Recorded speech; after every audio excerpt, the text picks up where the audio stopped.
the holder of the found. Allow me to introduce us. We are the fallen, the forgotten, the dead, and the past. We, like you, dear seeker, have made decisions that impacted others, choices that changed lives, and taken chances that would have left us with nothing. We are not so different, driven by the same greed, led by the same desire. Now we have no age, no love, and we have not the slightest bit of hope. That is, until you came along, dear seeker. We once travelled to mental institutions and halfway houses like you did, asked questions like you did, and gained objects like you did. We now reside in an indefinite place, a void, which location never remains constant. When you reach the mental institution of your choice, whisper to the assistant for the holder of the found. She will reel back as if she was severely injured, knocking over the collections of pens and pencils, trays of papers, the small clock and her picture frame, which will collide with the ground, shattering into a million tiny fragments spread across the floor. As her now blackened body slowly begins to slide down the wall behind her, gaze into her empty eyes. The darkness, the void of her eyes will begin to consume you, leaving you absent of thought or action. Lost in the darkness you will become. When your body rematerializes, you will find yourself in a place most haunting. The void which you are now in domain of is a gash in existence, a blankness in reality. The life force which sustains your soul will have begun to escape you, slowly diminishing the length of your life, as well as taking your very age from you. Do not linger too long.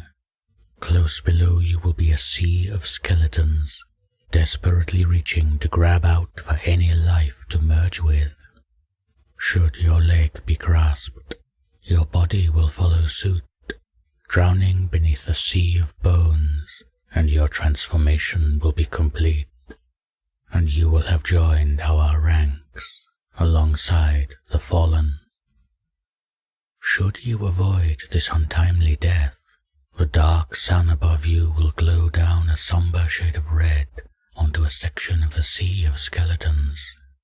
A low rumble will begin to rattle the seemingly unmovable void, and a massive skeleton will arise, slowly approaching your location. You will notice this is no ordinary skeleton. This colossal skeleton's bones have turned black as dust, a curse from old age. The eyes will resemble lakes of nothing, striking despair deep into you as they call out for your soul. Be most wary, for you stand before death himself. Before losing yourself in the wicked trance of the Colossus, ask him, "Can they be found?" Death will then begin his terrible and gruesome cackle, flattening the terrifying sea beneath you, resounding off of the very nothingness which is his void. All hope should have left you by now, leaving you with only despair. Gazing into your very soul, death will explain to you every tale of the downfall of every single seeker before you, how gruesome their death was, and how they reside with him now. But with this knowledge, he will not allow you to escape his domain. He will outstretch his bony finger towards your now frail and fragile body. Be warned, a single touch from his limb will result in instant death, and you will join the following sea of dead before you. The only way to escape death's grasp is to muster the dying remnants of your life force to produce the ninth object. His finger will halt, for death knows that your deceit shall not be brought from his own hand. All will fade to black, and your last glimpse will be of death's visage. You will arrive in a cell of the mental institution, strapped in a straitjacket.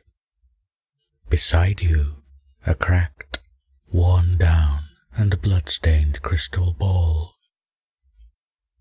That crystal ball is Object 401 of 538. When the time comes, we will answer your call. The fallen shall rise once more.